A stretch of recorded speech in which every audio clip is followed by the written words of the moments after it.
What is it like, after all, to be rich and famous before you can even drive? Tomorrow night's primetime Nightline special, Celebrity Secrets, Underage and Famous, goes inside the life of some child stars, from the spotlight, Juju Chang, and all the good times to the darker times. And there are some darker times, as you found in the making of a pop phenomenon. Absolutely. But right now, I interviewed Big Time Rush, who's just now in the first blush of fame. And they are old enough to drive, but their fans are still in tricycles. In fact, if you've never heard of them, just ask Josh's daughter or one of my kids, please don't. Right, who are all 10 and under. Josh talked about how they were watching Big Time Rush.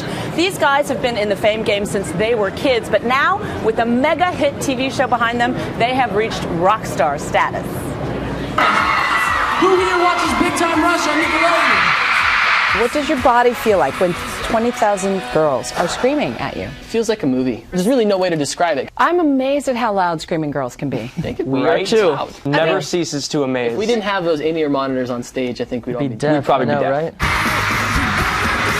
Big Time Rush refers to the big time adrenaline rush of fame. Gotta live it big time. Kendall, James, Carlos, and Logan are a money-making machine, attracting fans who watch their TV show, your big time tour! Then buy their music,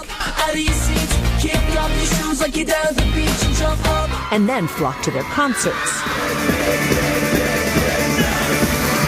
It's a tried and true formula. Create shows about kids on the road to rock stardom. It's ratings gold. Miley had Hannah Montana.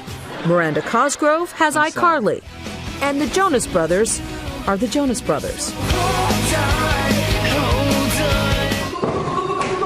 For Big Time Rush, it took 2 years worth of auditions. 15,000 boys competing for 4 precious slots. This is Kendall's tryout. Girl, my girl. You scour the earth. We were not going to be satisfied until we felt we had the chemistry. That was the trick, because you would find someone who was a great actor and gorgeous, but then couldn't sing. In the other case, you had this guy who could dance and sing amazing and belong in the band, but then just didn't have either the comedy or the acting, which is so difficult to have all 3 of those things. Ironically, these 21-year-old men play high school boys on a show that attracts even younger tweens. And that happens to work for the show and happens to work for our fans, which are as young as 4 years old up to, people our age and the parents of everyone. Their show spoofs the high-grossing entertainment machine they're now caught up in. Impressive.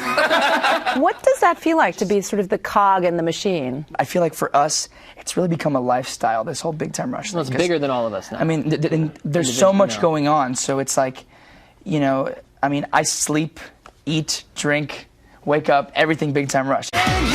Nowadays, the TV stars have become real-life rock stars on an international concert tour.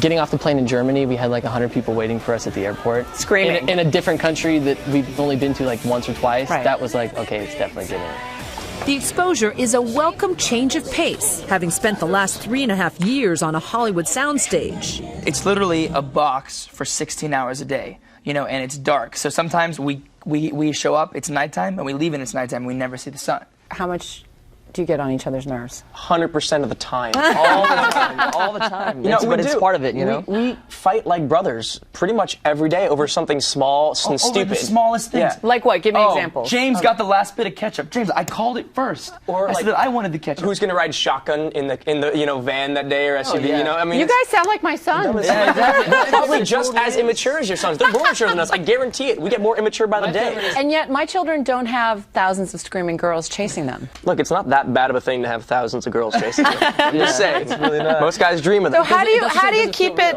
reined in, so to speak? We have, I think, maybe one girl that keeps us all together, which is our moms. They definitely, Are they breathing down your necks? Really? Yeah, exactly.